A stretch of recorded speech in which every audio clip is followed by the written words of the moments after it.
فرق المستوى.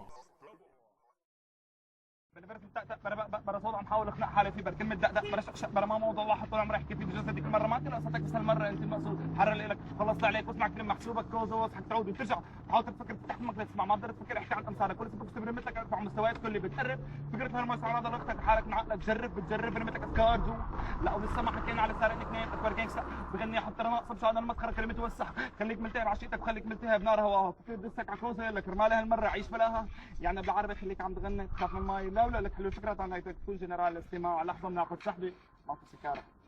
يعني عن شرف الباكيت اللي ما ربع ساعه طبعا شلتر قلتر حتى كان عندي وحده ما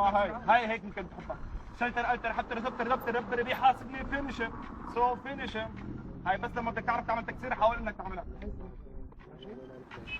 ارتفع الصوت واجا وقت كنتروية لربي الناس كثير عملوا حالهم الربرية مواضيعكم مالها غاية ترباعها بالسات لك روحوا عنا فشلتونا قدام البنات كلها معشقة بشعة ضربموني على سماع دس لما اسمع تخريفك مني لازم مني تحت الرص الرب السوري عم يطلع وبادئ من جديد مثل امثالكم رح تخلينا نرجع لورا بس طالما المايك بايدي وعم غني على البيت رح اوقف كل سافل عم نحاول يا اخي خرا الشرى الكوى راح خليك تقلب مرة رح خليك مثل الكلب عم تتحسف عني جارة ما راح ينفع النزل واللي صار ما راح يرجع فن الراب السوري كله بالكتاب عم يتجرجر